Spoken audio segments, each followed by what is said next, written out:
오늘 우리 하나님께 오셔서 함께 예배를 드리고 또 이렇게 주의 말씀을 사모하는 성도분들에게 하나님 크신 은총이 함께하기를 주님 축원합니다. 아멘. 계속해서 교회론과 구원론에 대하여 교훈을 주고 있는 에베소서를 강의하고 있습니다. 특별히 그 중에 에베소서 중에 1장 복에 대해서 얘기를 하고 있거든요. 그래서 복에 대해서 복 주시는 하나님에 대해서 지금 말씀하고 있기 때문에 이것을 지금 살펴보고 있는 것입니다. 하나님은 우리에게 복을 주시는데 교회라는 통로를 통해서 복을 주신다는 것입니다. 교회 생활 잘하는 것이 복이라는 것이죠. 이 복에 대해서는 창조 때 엿새 날부터 복 주심을 약속하셨습니다. 창세기 1장 28절에 하나님이 그들에게 복을 주시며 그들에게 이르시되 생육하고 번성하여 땅에 충만하라, 땅을 정복하라. 그러니까 정말 처음부터 복에 대한 말씀을 하신 겁니다. 나중에 후에 가서 한 게 아니에요. 아브라함에게 이삭에 한 말씀이 아니고 처음 창조 때부터 이 복을 확실히 명문화시킨 것입니다. 그래서 하나님은 인간에게 복 주심을 수없이 강조해서 약속했습니다. 특별히 민수기 6장 24절 26절에 보면 거기는 특별히 여호와는 내게 복을 주시고 너를 지키시기를 원하며 여호와는 그 얼굴로 내게 비치사 은혜 베푸시기를 원하며 여호와는 그 얼굴로 내게 향하여 드사 평강 주시기를 원하노라 할지니라 하라. 여기서 여호와 세 번 나오는데 그 세 번이 중요한 의미를 가집니다. 하나님께서 우리에게 복을 주시되 보호하는 복을 주시고 은혜의 복을 주시고 평강의 복을 주시겠다는 삼중의 의미를 가진 그 복에 대한 말씀을 하고 있는 것입니다.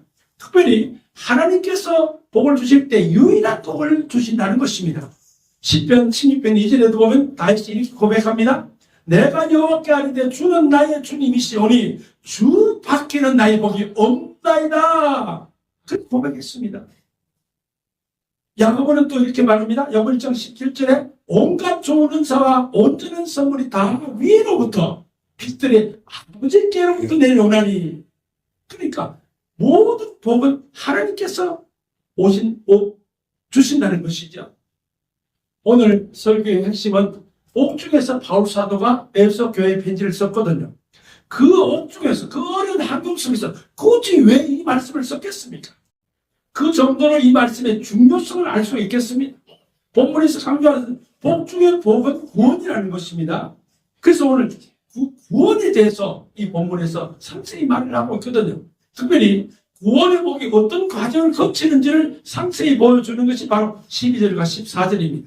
그냥 복이 아니라는 것입니다. 어떤 과정을 거친다는 것이죠. 그래서 오늘 이 본문 12절, 14절, 또 6절 이것을 통해서 구원의 복 주시는 하나님이라는 제목으로 설교할 때에 큰 은혜 받으시기를 저는 축원합니다.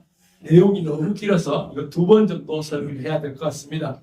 한 번에 하면 한 40분 이상 갈 것 같아서 2번에 나눠서 복 주시는 하나님의 설교를 하려고 합니다. 첫째, 구원에 대해서 신학적인 이해가 필요합니다. 학문적인 이해가 좀 필요해요.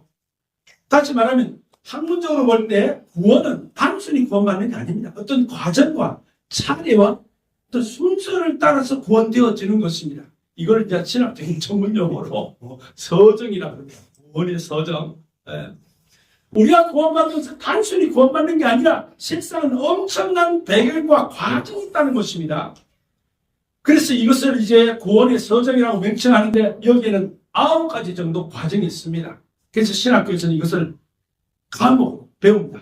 구원론이라는 과목의 책이 한 400페이지 되는 책으로 한 학기를 배워요.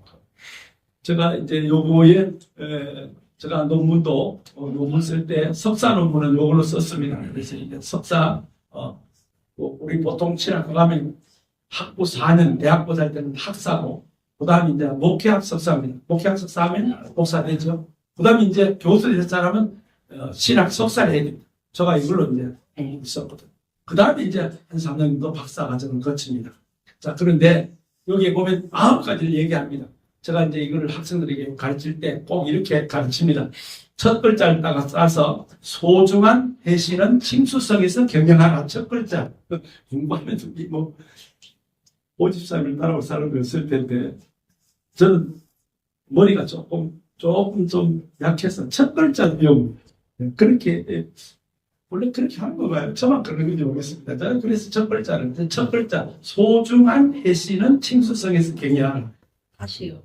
소중한 해시는 칭수성에서 경영하라. 그러니까 칭수성이라는 가상의 성이 있는데, 소중한 편지를 받아서 답장을 보낼 거 아니에요. 답장을 보낼 때는 그 성에 가서 써라. 그런 의미로 내가 말을 만들었습니다. 허구적인 그 문장이에요. 소명입니다. 먼저 우리가 구원을 받으려 하나님께서 이신단에 부를 소자를 써서 한 번에 부를 소명이라는 것입니다. 사명하고 다른 겁니다. 사명은 어떤 주어진 일에 대해서 나의 책임감을 얘기하는 사명이라면, 소명은 하나님께서 불렀다는 것입니다. 너를 목사로 부르고 집사로 부르고 장로로 부르고 불렀다는 것이죠. 사모로 부르고 불렀다는 것입니다. 그게 소명. 그게 첫 번째 단계입니다. 두 번째 단계가 중이죠. 소중. 중생. 중생의 단계를 거쳐. 다시 말하면 거듭난다는 뜻입니다. 불교에서 중생은 모든 사람들을 중생이라 그러잖아요. 기독교에서 중생은 거듭나는 것을 말하는 것입니다. 이게 우리가 거듭나야 된다는 것입니다. 요한복음 그 3장에 이거 상세하게 나와 있죠. 니고데모의 대화에서. 그리고 세 번째는 회심입니다. 회개하고 돌아온다는 거죠. 회개한다는 것입니다. 단순히 그냥 돌아오는 게 아니고 마음에 그리고 심중에 회개하고 돌아온다는 것입니다. 그 다음 단계가 바로 회심이니까요. 신앙입니다. 신앙. 이제 그때 이제 신앙이 들어오는 거예요. 아, 이제 내가 믿게 돼. 회심하고 난 다음에 신앙이 들어오는 것입니다. 이 믿음이 생기는 것이죠. 믿음이 생기가 되고 나면 그 다음에 이제 하나님께서 우리를 의롭다고 칭의해 줍니다. 그걸 칭의라고 합니다. 너는 의로운 사람이다. 이제 의롭게 되었다. 그렇게 해주는 것이죠. 그런데 말로만 실질적으로 의롭다 되었다고 하지만 그게 법적인 효력이 있어야 될 거예요. 허락이 있게 하기 위해서는 이제 양자라는 단계를 거칩니다. 양자 혹은 다른 말로는 수양이라 그러죠. 수양이라 그럽니다. 수양 혹은 양자. 그 다음에 이제 성화가 되어지는 겁니다. 성화. 거룩하게 우리가 새롭게 거듭나는 거죠. 그리고 여덟 번째가 겸인. 궁극적으로 예수 믿는 사람들은 다 구원받는다. 그리고 마지막 단계가 영화로운 단계. 그래서 이제 첫 글자를 따서 소중한 회시는 칭수성에서 경영하라. 그렇게 했어요. 자, 이런 9가지 단계를 거치는 것입니다. 그런데 오늘 본문에는 그 얘기가 전혀 없어요.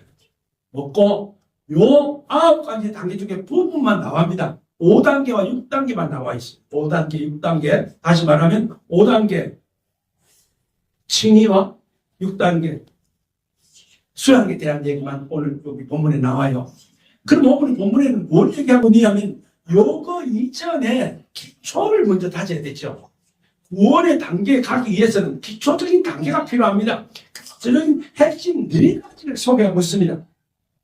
성경에 대한 태도, 성경에 대한 인식, 그리고 성경이 말씀인데요. 말씀에 대한 인식, 그리고는 말씀을 들은 자는 어떤 보상이 주어지는지, 그리고 말씀을 보상이 주어지면 또 그 구원하시는 그 하나님의 목적은 무엇인지, 요 4가지를 오늘 본문에서 상세히 얘기해 주고 있거든요. 그래서 이제 두 번째는 구원에 대한 실질적인 이해를 좀 해보자는 것입니다.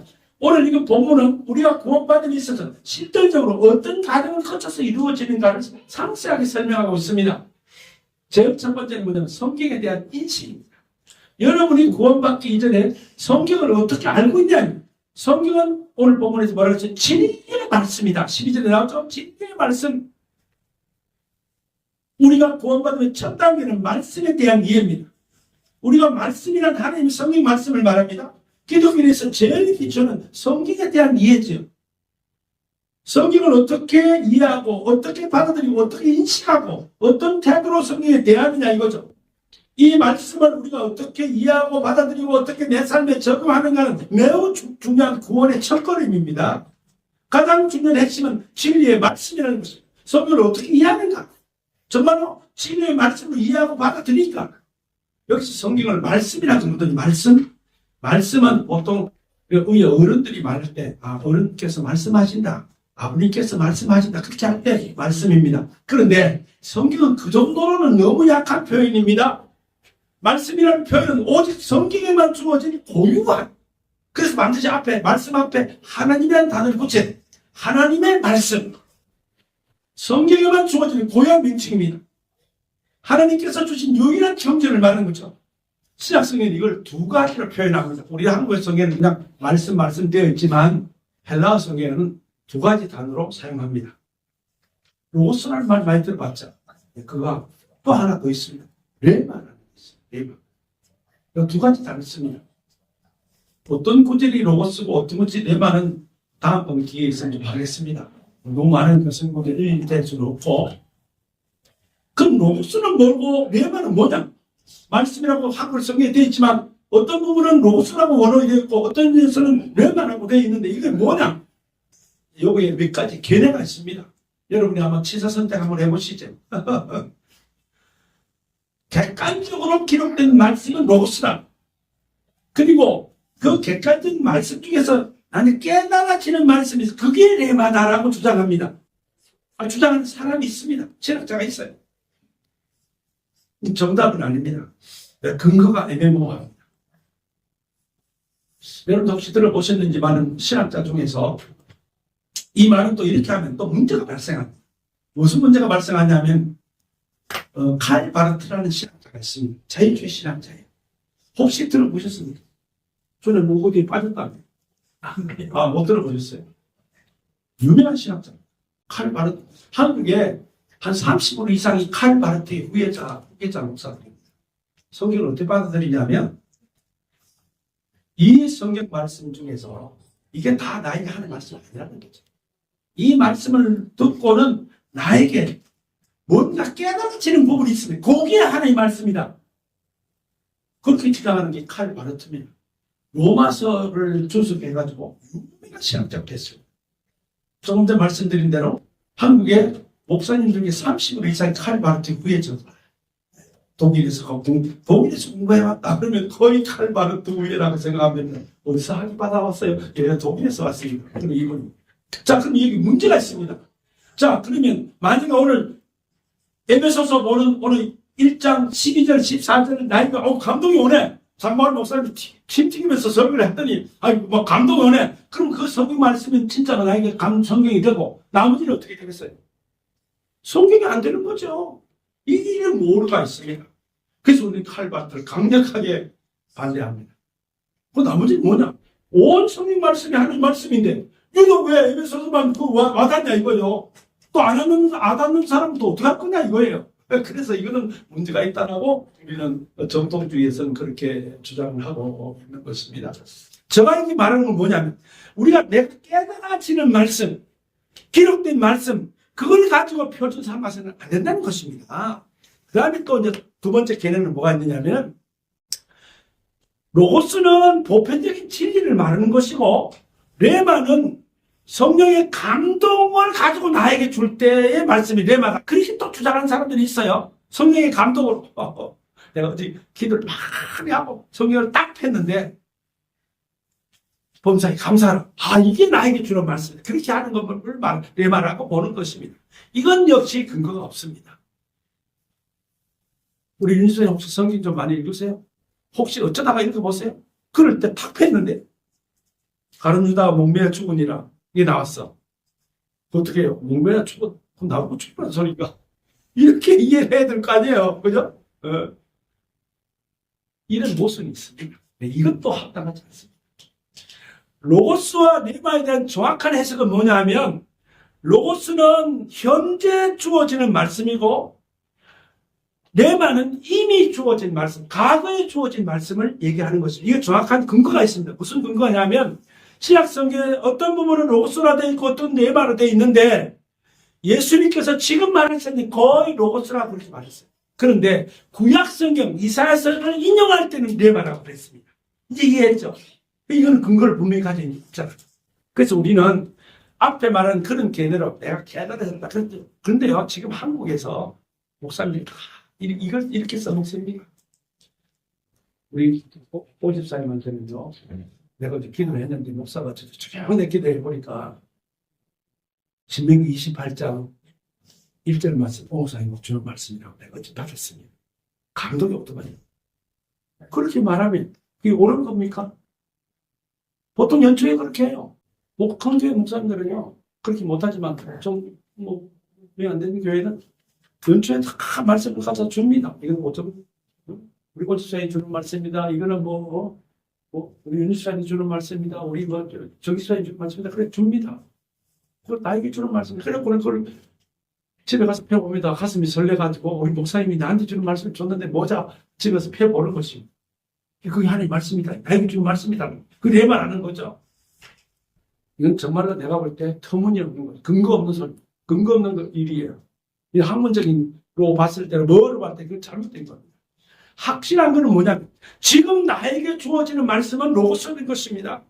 그리고 레마는 구약성을 인용해서 다시 말할 때 그럴 때는 레마 했던 것입니다. 그 외 이상 이하도 아닙니다. 자, 중요한 것은 로고스는 레마는 하나님의 말씀으로 내가 받아들이냐 안 하면 이것이 중요한 사실인 것입니다. 진리에 대한 이해를 똑바로 하자는 것입니다.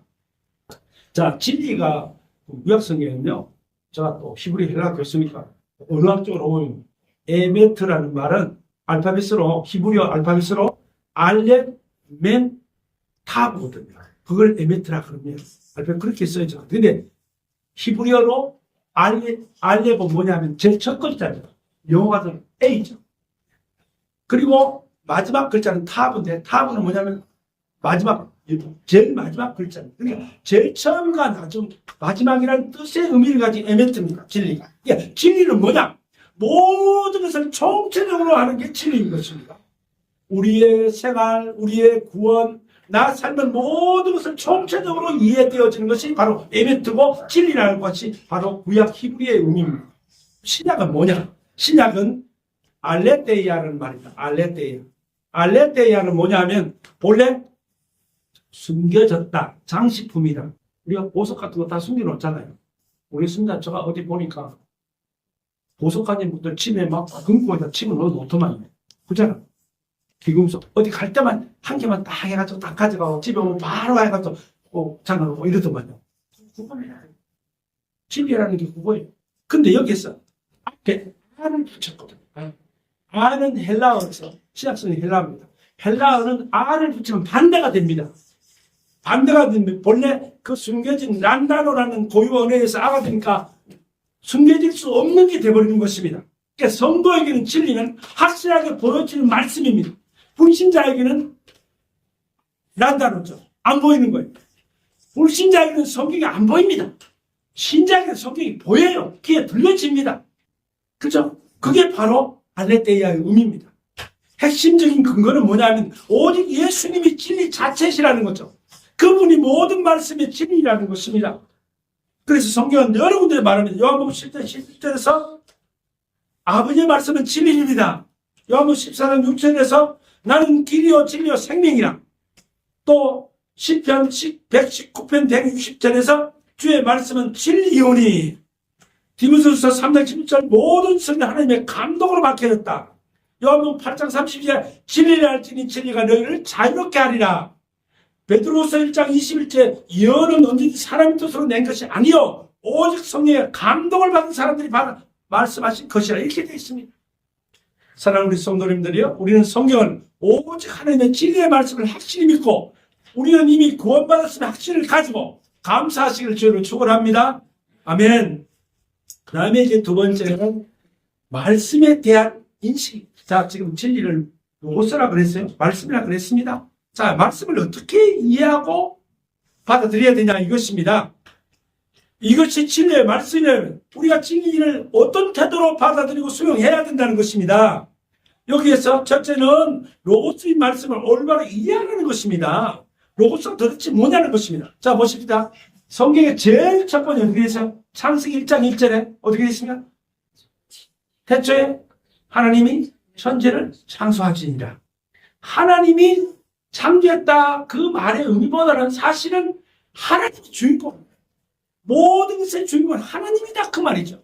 그게 처음에 딱 베르시트라고 원문에 첫 글자 딱 나옵니다. 베르시트. 그리고 신약의 첫 성경이라 할 수 있는 요한복음, 마태복음이 제일 처음에 나오긴 합니다만은 복음서 마태, 마가, 누가, 요한 첫 성경이나 할 수 있는 요한복음 1장 1절에서 또 그렇게 똑같이 나옵니다. 우리가 잘 아는 대로 태초에 말씀이 계시니라. 이 말씀이 하나님과 함께 계셨으니 이 말씀은 곧 하나님이시니라. 똑같이 하나님 것입니다. 저와 여러분이 로고스를 이해할 때에 하나님께서 모든 걸 좌우하시는구나, 이 점을 먼저 이해하고 들어가야 됩니다. 여러분의 삶뿐만 아니라 성경 말씀뿐만 아니라 모든 것이 말씀.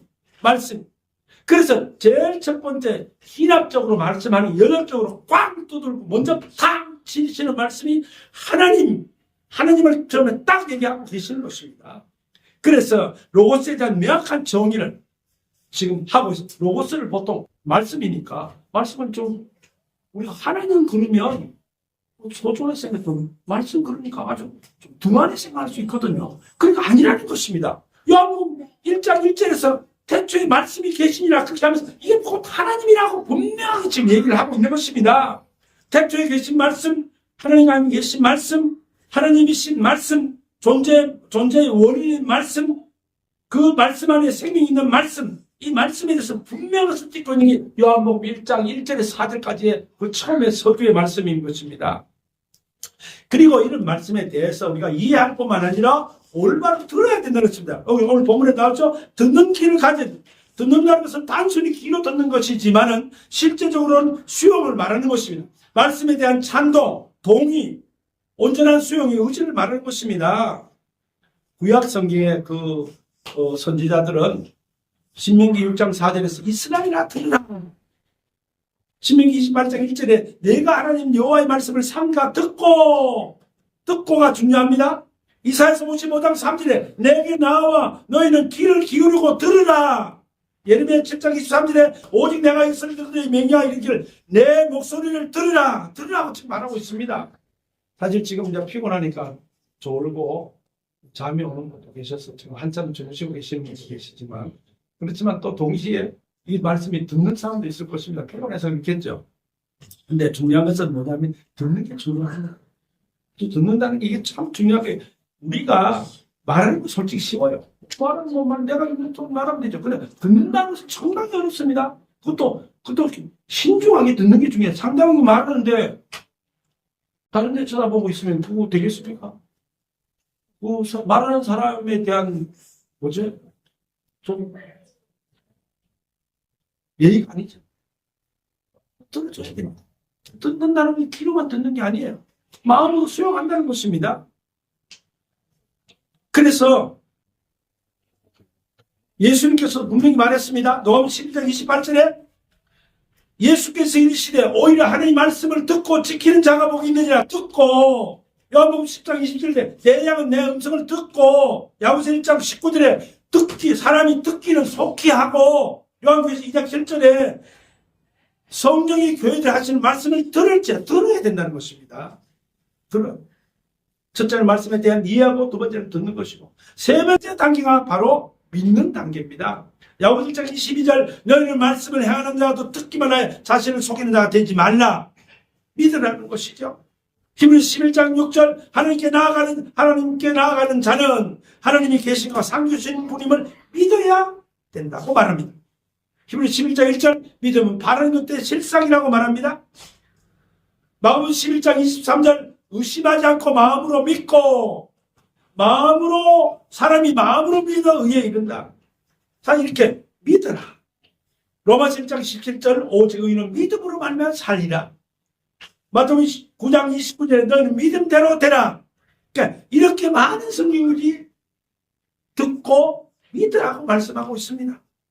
사랑하는 성도 여러분들이요, 여러분들은 성경의 말씀을 곧 로고스로 귀담아 듣고 말씀을 온전히 수용하여 참 믿음의 자리에 나아가시고 이미 구원받은 감사의 사실을 주님을 축원합니다. 제 말씀을 결론적으로 정리하고 마치겠습니다. 우리가 구원받을 때 단순히 구원받는 게 아니라니까요. 성경 말씀을 좀 기다려 들어야 되는 것입니다. 또 그리고 그 말씀에 대한 듣고 이해하고 믿어야 될 것입니다. 그렇게 해야만 되는 것입니다. 그래서 잘 아는 성경 구절 베드로서 1장 20절 먼저 알 것은 성경의 모든 예언은 사사를 풀 것이 아니니 예언은 함부로 예언은 언제든지 사람의 뜻으로 난 것이 아니요 오직 성령의 감동하심을 받은 사람이 하나님께 받아 말한 것임이라. 아멘. 사랑하는 성도님들, 하나님 말씀인 성경 말씀을 나의 확실한 인생의 나침반이요 나의 삶의 유일한 구멍으로 받아들이시기를 바랍니다. 그리고 이번 한 주간도 하나님 말씀을 따라 사심으로 승리하시는 한 주간 되시기를 주의 이름으로 축원합니다. 네. 기도하겠습니다. 자비로우신 주님 감사합니다. 우리가 세상에 살면서 구원받음에 대한 감각이 없습니다. 주 용서해 주옵소서. 이 구원보다 더 큰 복이 없는데 구원받음에 감사하지도 않고 구원받음에 대한 확신도 못 가지고 구원받음에 대한 어떤 의미가 나에게 와닿지 않는 것을 용서해 주옵소서. 이제 구원받음에 감사하면서 당당하게 살아가는 이번 한 주간이 되도록 도와주시옵소서. 예수 그리스도 이름으로 기도드리옵나이다. 아멘.